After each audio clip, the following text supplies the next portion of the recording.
Today I will show you a thriller, sci-fi film from 2021, titled Settlers. Spoilers ahead. It's an ordinary day on Mars. From a space base, Ilsa, Reza and their daughter Remy see the stars in the sky. She spots one in particular, bigger and brighter than any other. She knows it's not a moon, so deduces it's the Earth, thousands of miles away from them. The family spends their days doing manual labor in the base, trying to survive the planet's arid environment with few resources, but with the facility of having terraformed at least a portion of the region, which allows them to walk freely in the open. A time cut shows Ilsa calling Remy, who is running away to look for her lost father in the vastness of the horizon.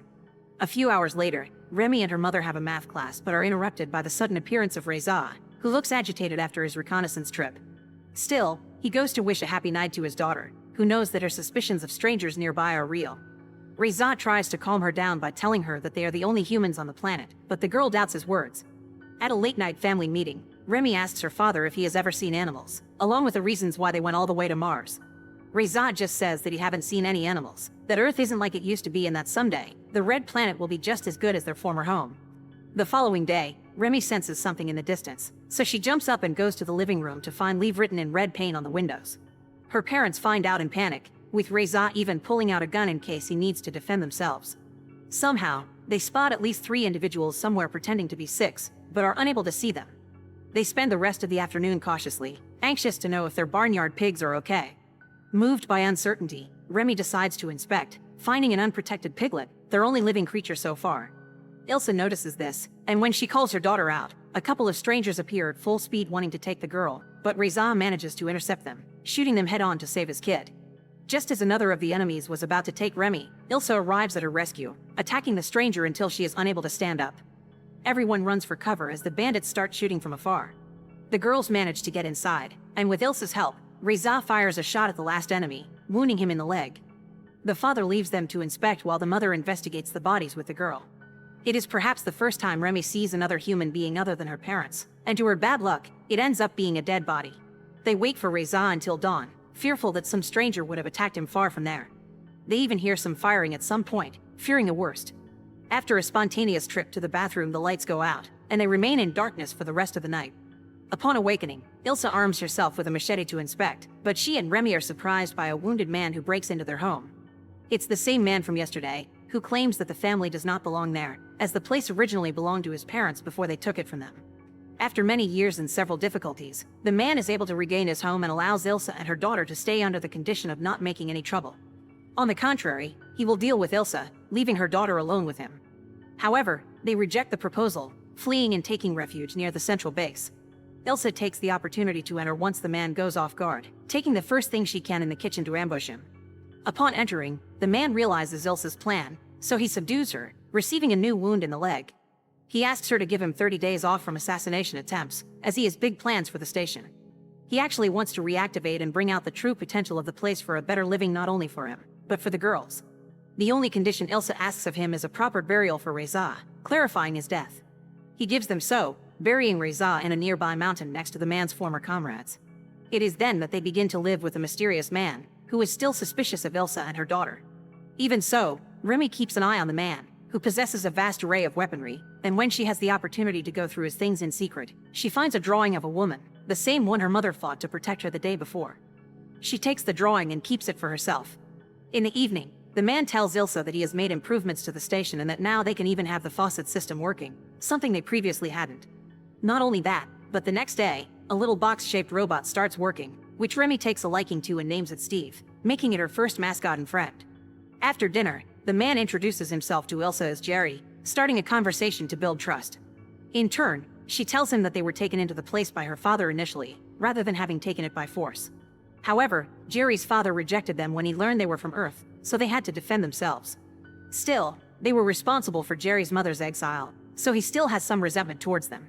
There is tension on the base the following days, even if they are no longer trying to attack each other. Jerry asks Remy if she took his drawing, but she denies it. Knowing this is a lie, the man lets her have it, as she treats it as a treasure. Gradually, a physical attraction develops between Ilsa and Jerry, something Remy notices and, moved by discomfort, decides to leave the station on her own, not even letting Steve follow her. Her plans are cut short when she reaches some kind of force field that serves as a barrier that marks the limit of the habitable perimeter, something that makes Remy obfuscate, and she ends up giving up her plans. However, she comes across a giant door that leads to a dark corridor. Not knowing what she might find there, Remy enters, and already a few meters in, the door closes behind her.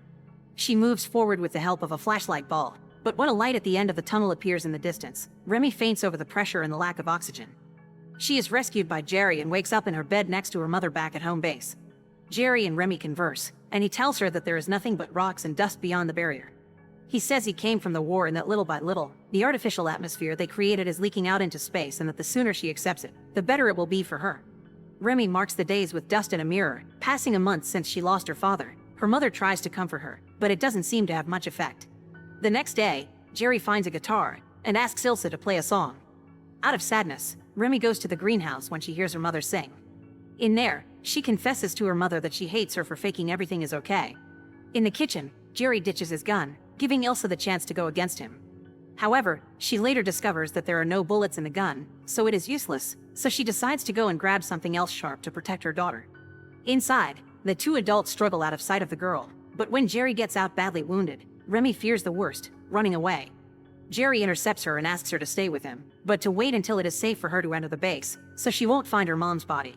Ilsa is buried on the same mountain as Reza and the other humans, leaving only her daughter at the mercy of Jerry, who promises not to hurt her. Years pass, and now the two live together in relative harmony, improving the central base and the surrounding area to the point of having more pigs, chickens, and vegetables, and bringing vegetation to various parts of the territory. A young adult Remy meets Jerry at an artificial pond, and he urges her to give it a try, leaving her alone. She does so at night, diving in for the first time, and after sharing some alcohol with Jerry, they return to the house so that Jerry can surprise her with a gift. It was a drawing of her mother, which Jerry made waiting for Remy to grow up a little more to not lose details. The girl ends up crying, being consoled by Jerry. However, he takes advantage of the situation and kisses her, causing her rejection. Now the atmosphere between the two becomes tenser. Jerry wants to get closer to initiate a possible repopulation that he believes it's absolutely necessary, but Remy flatly refuses the idea, not caring if they are the last human beings in the universe. The two argue, and Jerry asks her to reconsider his proposal. Steve tries to cheer Remy up with a ball game, but she refuses to participate and goes to her room. Thinking to be safe, she finds Jerry inside, holding Remy's oxygen mask, which she would use to escape the barrier eventually. Jerry gets angry and leaves with the mask, but Remy tries to take it back so she can go outside and see the truth by herself, even if Jerry tells her there is no one else out there. The two struggle and Jerry makes her fall to accidentally smash her head on the floor with a valve. Jerry is shocked to see that the only one who witnessed the event was Steve the robot. Waking up with a wound on her head, Remy realizes that she is tied up, with Jerry on top of her. He tries to calm the situation, but the girl despairs. He tells her that there is still hope for humanity, but it causes the opposite effect on the girl, who hyperventilates and starts struggling on the bed. Jerry apologizes, saying that he doesn't like doing those kinds of things either and that everyone else is forcing him to act in order to survive.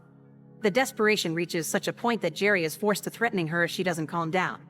While the girl becomes even more desperate, at least she remains quiet from now on, fearful of what might happen. Just as Jerry is about to proceed, he is shot by Steve, who comes to the girl's rescue. Jerry is seriously wounded in the neck, and instead of staying with Remy, he prefers to approach the robot and shoot it to destruction. Remy manages to free himself and flees while Jerry struggles in the kitchen. He sees through the reflection of the window the girl aiming at him. He tries to save himself by telling her that she needs him as much as he needs her, but Remy disagrees. Jerry was about to take his gun to defend himself but preferred to cease because of the genuine fondness he had for the girl. Remy manages a direct headshot, leaving her alone not only on the base but also in the entire territory. All she can do is sit and cry all night long.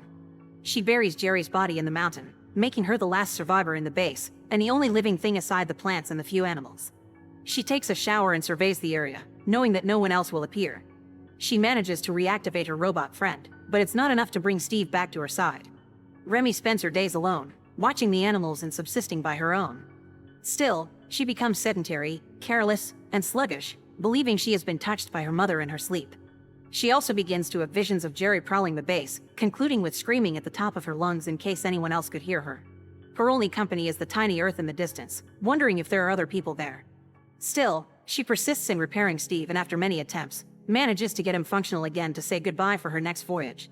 The machine is saddened to lose its friend, and Remy goes to farewell all the deceased on the mountain one last time. Her last vision of her home is Steve taking care of the pigs, and then she sets out to march to the cave entrance. Remy moves forward, wearing her mask that provides her with oxygen on her walking, and makes it through to the other side as if nothing had happened.